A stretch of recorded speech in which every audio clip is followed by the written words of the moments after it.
그 사람의 식사하는 습을 보면 그 사람이 성공할지 안 할지 알 수 있습니다. 식사가 내 성공과 무슨 상관이야? 라고 생각이 드시나요? 진짜 부자들이 가지고 있는 공통된 식습관은 어떻게 다를까요? 제가 만났던 대성한 사람들이 달랐던 점을 알려드리겠습니다. 저는 이 책을 읽고 부에 대한 마인드가 완전히 바뀌었어요. 사실 저는 사업이 어느 정도 궤도에 오른 다음에 내 인생에 대만족할 때 이 책을 접하게 되었는데요. 부의 관념을 완전히 깨게 되었습니다. 아주 장기적으로 오랫동안 크게 성공을 유지할 수 있는 방법이 이 책에 너무나 자세하게 녹아져 있습니다. 전설적인 운명학자이자 사상가이셨던 미즈노 남보쿠 선생님이 이런 식사의 절제를 중요하게 여겼습니다. 말년에 그의 집에는 먹을 것들이 넘쳐 흘렀지만 언제나 스스로 정한 대로 항상 소식을 하였다고 합니다. 어려서 부모님을 잃고 10살 때부터 술, 도박, 싸움을 일삼아 투문화처럼 살았던 미즈노 남보쿠. 1년 안에 칼에 맞아 죽을 운명이다 라는 말을 들을 정도의 관상에서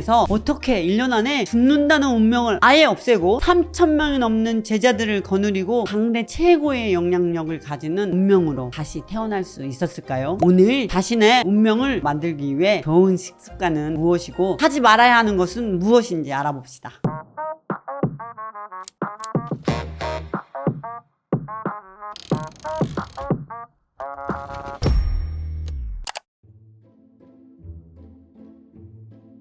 기름지고 값비싼 음식을 먹는 사람이 있으면 유복해 보일지는 모르지만 저자는 기름진 음식을 자주 먹으면 안 된다고 말을 하고 있습니다. 그렇다고 기름진 음식을 아예 먹지 말라는 것은 아니고요. 기름진 음식을 과도하게 먹는 것을 자제해야 한다는 것이죠. 아주 많은 분들이 오늘은 맛있는 음식을 먹고 기운 좀 차려야겠다 또는 이거 먹고 힘내야지 라는 말을 많이 하실 텐데요. 하지만 저자는 이렇게 생각하는 것은 착각이라고 합니다. 기운 좀 차려야지 할 때 말하는 이 기운과 비슷한 단어로는요 원기가 있습니다. 이 원기를 저자님은 이렇게 설명합니다. 이 원기는 원래 하늘에서 얻는 기운인데 원기는 넓고 커서 세상에 가득 차고 넘치는 기운이다. 원래부터 이 자연에 풍부하게 있는 것이다. 이 원기는 음식으로 얻는 것이 아니라 절제하는 마음으로 생명을 아낄 때 더욱더 커지는 것이라고요. 책에서는 나는 활동량도 많고 언제나 맛있고 기름진 음식을 든든히 먹어야 일을 할 수 있어요. 제대로 먹지 못하면 힘을 못 쓰는데 저 같은 사람은 어떻게 해야 하나요? 이렇게 묻는 부분에 대한 이야기도 수록되어 있습니다. 저자님은 이렇게 대답을 합니다. 기름진 음식으로 과식을 하면 뱃속이 불편해지고 자연스럽게 기가 무겁게 됩니다. 이런 사람은 기색이 침체되기 때문에 혈색이 나빠지고 운도 막힙니다. 음식을 많이 먹고 자랑하는 사람들은 다 원리 원칙이 없는 무도의 사람입니다. 자연을 어기며 살아가기 때문에 원기가 오래 못 갑니다 라고 대답하십니다. 이 이야기를 들으면 뭐 논리 없는 이야기야 이렇게 생각하실 수 있어요. 그런데 여러분께서도 한번 생각해 보세요. 오랫동안 다양한 방면으로 크게 성공하신 분들을 한번 떠올려 보세요. 아주 오랫동안 죽을 때까지 크게 성공하신 분들 중에 기름진 음식을 폭식하는 사람들이 있으셨나요? 제가 생각했을 때는 없더라고요. 정말 돈만 절제하면 되는 것이 아니라 음식부터 잘 절제하는 사람이 오랫동안 건강 상태도 유지하고 마인드도 그래서 함께 따라오는 것이더라고요. 책에서 정말 공감 가는 문장이 있어서 공유해 드릴게요. 수리할 곳이 많음에도 집주인이 조심하지 않으면 기둥뿌리가 절로 썩고 기가 새는 집이 됩니다. 결국엔 집이 무너져 집주인마저 살 수 없게 됩니다. 주인인 마음이 집인 육체를 보살피지 않으면 사람은 죽습니다. 사면 기우는 것이 세상 이치입니다. 음식을 함부로 먹는 사람이 수명에 이상이 없으면 재산에 손실이 있거나 자손에 결함이 생깁니다. 저는 이 책을 읽고 깨달은 것은 삶을 대하는 태도이든 음식을 대하는 태도이든 모두 같아야 한다는 것이었어요. 마치 음식을 대하는 태도에 따라 건강이 따라오고 삶을 대하는 태도에 따라 성공이 따라오는 것과 똑같아요. 기름진 음식을 너무 많이 먹으면 지방이 소화가 되지 않아 살이 나고 과도하게 욕심을 부리면 운을 놓치게 됩니다. 가는 토끼 잡으려다가 잡은 토끼 놓친다고 하잖아요. 지나치게 욕심을 부리다가 손해를 볼 수 있다는 것이죠.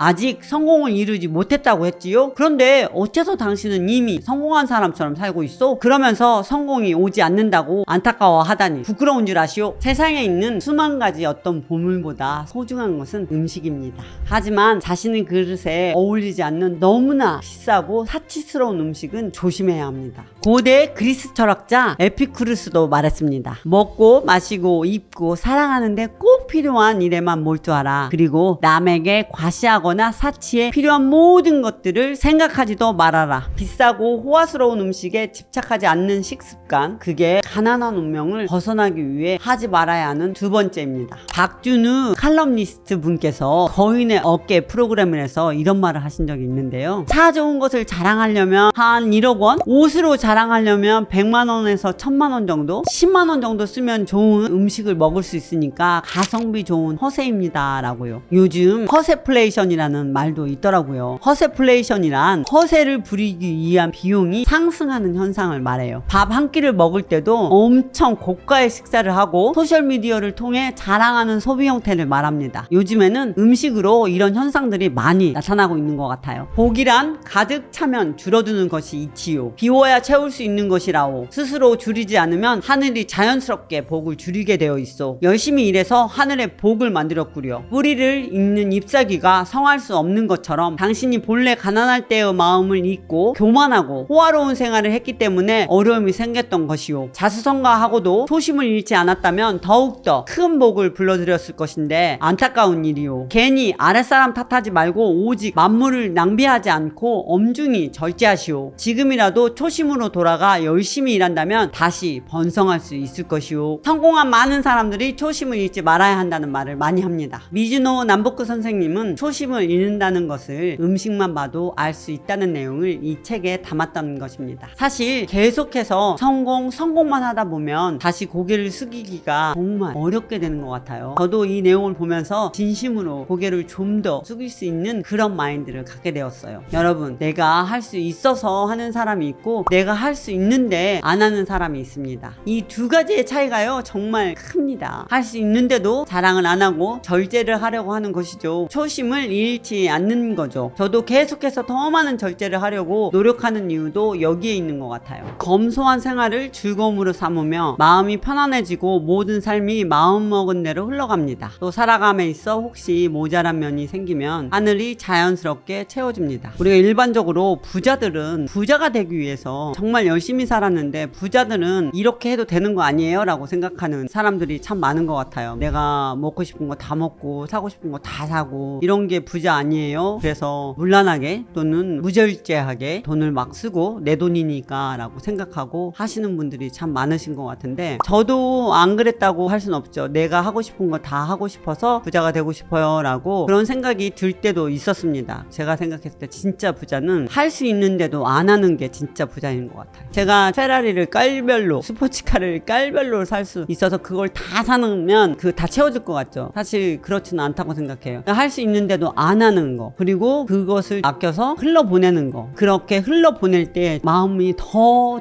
부자가 돼요. 그러니까 남들이 맡겨놓은 돈, 밀어준 돈이라고 생각해요. 근데 남들이 어떤 사람한테 그 큰 돈을 맡기고 싶은지 한번 생각해봐요. 어떤 사람한테 여러분의 돈을 좀 맡기고 싶어요? 한번 생각해보세요. 그런 사람이 내가 되면 되는 거예요. 그래서 저는 지금 오히려 소식하고요. 집에서는 채식만 합니다. 밖에서는 이것저것 다양하게 먹지만 되도록이면 집에서는 소식하고 채식하자. 특히 채식을 하자. 뭐 이런 식으로 왜 그렇게까지 해서 뭐 그럼 뭐 부자가 되는데 무슨 의미가 있어? 라고 생각하실 수 있는데 그러면서도 불구하고 정말 딥하게 마음속 저 깊은 곳에 풍요로움은요 정말 이루 말할 수 없습니다. 진짜 내가 그 돈을 쓸 때보다 오히려 그 돈을 우크라이나 전쟁 또는 정말 못 먹고 힘들어하는 사람들을 마다가스카의 어린이 또는 우리나라에 소외된 사람들한테 기부할 때 내가 내 물건을 산 것보다 훨씬 풍요로움이 있습니다. 그래서 겉에서 자랑하지 않아도 진짜 부자는요 자랑이 필요가 없습니다. 마음에 풍요가 있기 때문에 자랑이 필요가 없어요. 그리고 여기서 소식하라는 얘기가 나오잖아요. 우리가 지속적으로 내가 먹는 양의 한 숟가락, 두 숟가락을 덜어내자는 거죠. 덜 먹자는 거죠. 그래서 여기서 남복구님이 팔부, 내가 평상시에 밥 2공기를 먹었으면 1공기 반, 밥 1공기를 먹었으면 10숟갈 중에 2숟가락을 덜어내서 조금만 덜 먹자는 거죠. 소식하는 사람들이 진짜 내가 그 큰 돈을 맡길 만한 사람인가 아닌가도 한번 생각해 보세요. 그러니까 10억에서 100억 단위의 부자까지는 내가 갖추고 싶은 거 다 하고 싶은 거 다 하면서 가능한 사람도 있습니다. 근데 진짜 1000억 부자, 조단위 부자는요 하늘에서 내려줘야 되고 그 돈을 정말 많은 사람들이 어떻게 보면 맡긴 돈, 저는 그렇게 생각해요. 내 통장에 있다고 100% 내 거라기보다는 세상에 흘려보내야 될 소중한 돈이라고 생각을 해봐요. 근데 그걸 진짜 돼지같이 퍼먹고 막 그 기름진 음식에 호화로운 음식에 맨날 진짜 이런 데 가갖고 인스타에다 포스팅하는 이런 사람들에게 여러분이 그 큰 돈을 맡기고 싶은지 한번 생각해 보세요. 안 맡기고 싶을 것 같지 않으세요? 겸손하고 심플하고 이런 사람들한테 계속 그런 게 몰려오는 것 같습니다. 재물도 몰려오는 것 같아요. 몰아주는다는 느낌이죠.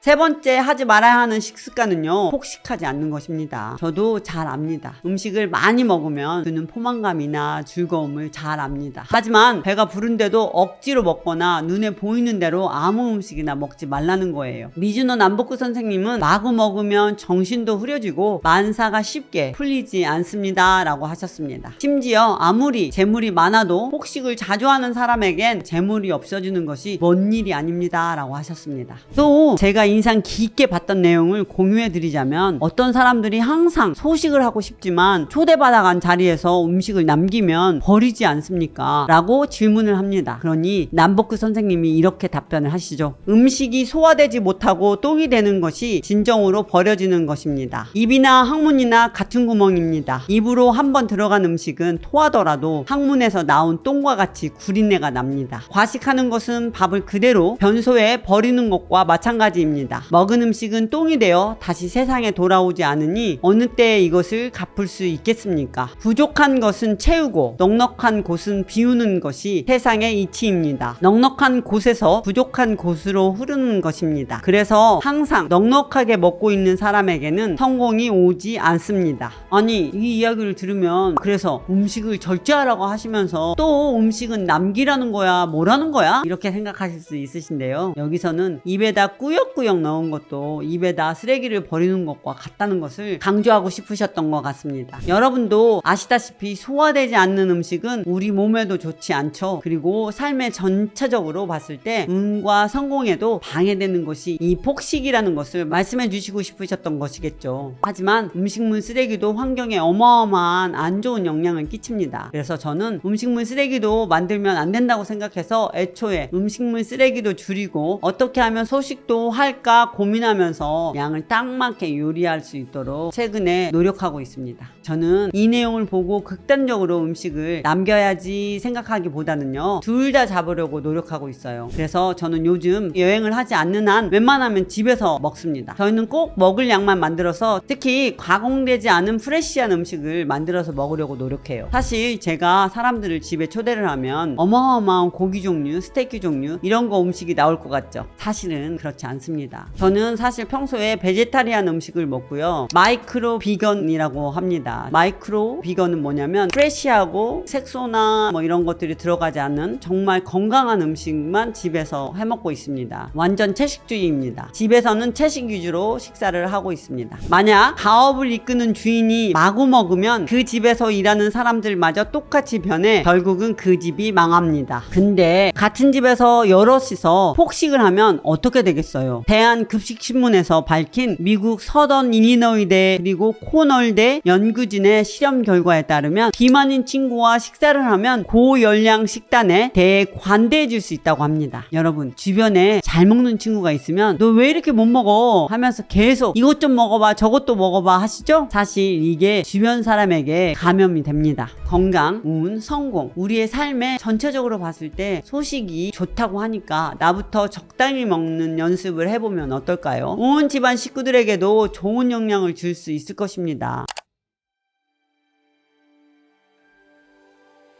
미즈노 남복구 선생님이 운명을 개선하고 싶으면 하지 말아야 할 것으로 꼽으신 또 하나가요, 불규칙한 식사를 하지 않는 것입니다. 진짜 저도 완벽하게 해내지 못하고 있는 게 이것인데요, 특히 이 유튜브 영상을 촬영하다 보면 점심시간을 넘겨버리거나 할 때가 가끔 있는 것 같습니다. 그래도 예전보다는요, 지금은 비교적 규칙적인 식사를 하려고 노력하고 있습니다. 식사 시간이 불규칙한 사람은 관상이 좋아도 운명이 흉한 길로 들어섭니다. 이런 사람 사람은 일이 잘 되다가도 별안간에 안 좋게 되고 희망이 보이다가도 천길 낭떠러지로 떨어집니다. 불규칙한 식사는 정말 많은 영향을 미칩니다. 불규칙하게 식사를 하면 수면, 신진대사, 호르몬 및 기타 생물학적 기능을 조절하는 생체 리듬을 방해할 수 있고 비만, 당뇨병, 심혈관 같은 만성질환 위험까지 증가시킬 수 있습니다. 게다가 눈 뜨고 있을 때에는 기억력, 주의력 같은 인지 기능이 영향을 미칩니다. 제대로 잠도 못 자고 건강도 나빠지고 인지 능력까지 떨어지면 어떻게 될까요? 평생 걱정이 떠날 날이 없으며 계획한 것도 제대로 되지 않습니다. 일이 완벽하게 성사되는 것처럼 보여도 나중에 하자가 생깁니다. 식사가 불규칙해서 공복 혈당 수치의 변동이 크면 향후 당뇨병 발생 위험이 높아진다는 연구 결과가 있습니다. 국제저널 뉴트리언즈에 기재된 스페인 바르셀로나 대학 연구팀의 연구에 의하면 주중 식사 시간을 잘 지키다가 주말에만 불규칙한 식사를 하면 비만을 유발할 수 있는 연구 결과도 있습니다. 사람은 음식을 통해 활동에 필요한 에너지를 공급받습니다. 건강한 몸은 들어온 영양분을 필요한 곳에 적절히 공급하고 저장하지 않는데요. 그런데 음식의 공급이 불규칙하고 그 양이 일정하지 않으면 인체는 언제 닥칠지 모르는 위기 상황에 대비해서 사용하기를 주저하고 몸에 저장하기 시작한다고 합니다. 들어온 에너지를 즉시 사용하기보다는 몸속에 지방의 형태로 차곡차곡 저장한다. 그러면 어떻게 될까요? 바로 살이 찌게 됩니다. 이런 불규칙한 식습관을 가진 사람들은 먹는 것이 적은데도 불구하고 살이 찐다고 말하시는 이유가 여기에 있습니다. 그리고 비만뿐만 아니라 불규칙적인 식사는 두통, 세약감, 피로감을 만듭니다. 우리의 몸이라는 집이 수리할 곳이 많은데 부와 운이 찾아올까요? 설령 찾아와도 새는 집이 되기 쉽다는 것이죠. 여러분도 저랑 함께 앞으로 규칙적인 식사를 도전해보는 것은 어떠신가요? 마음과 정신적으로 생긴 병도 호전될 수 있다고 합니다. 음식은 정신을 기르는 근본입니다. 근본을 바로 세우는 거면 반드시 제자리를 찾는다고 말씀하시죠. 지금까지 식사에 대한 절제, 식습관에 대해 알아봤는데요. 이 책은 음식에 대한 절제뿐만 아니라 인생을 살아가는 데 있어서 세상의 이치를 잘 담아놓은 책이 아닌가 싶습니다. 물은 높은 곳에서 낮은 곳으로 흐릅니다. 바다가 자연스럽게 천지의 물을 받아들이듯 자연의 이치는 간단합니다. 절제, 즉 스스로 멈출 줄 아는 것이 최고의 선이며 만물을 다스리는 근본 이치입니다. 잘 살고 못 사는 것, 오래 살고 일찍 죽는 것 등은 물론 성공이나 출세 등도 모두 음식을 절제하는 것이 그 시작이며 끝입니다. 가수 정지훈 님께서도 절제에 성공하기라는 책을 보면서 식단 관리를 하셨다고 하는데요. 여러분들도 음식에 대한 관념을 바꾸고 싶은데 세상의 이치를 잘 풀어놓은 책을 보고 싶을 때 꼭 한번 읽어보셨으면 좋겠습니다. 음식만 절제하는 게 아니라 이 세상의 모든 것들을 절제하고 더 많은 사람들에게 흘려보내고 풍요롭고 건강한 상태를 유지하며 큰 행복을 느끼실 수 있습니다. 중요의 가치를 알고 매일 절제하는 삶을 이어가는 게 결국에는 큰 성공을 하는 사람들이 되는 길이라고 확신합니다. 절제를 하기 힘든 이유가요, 제 과거의 고정관념이나 욕심을 비우기 힘들기 때문인 경우가 참 많은데요. 이 시각화 앱을 다운받으셔서 무료로 테스트 해보시면서 큰 도움을 받으실 수 있다고 생각합니다. 감사합니다.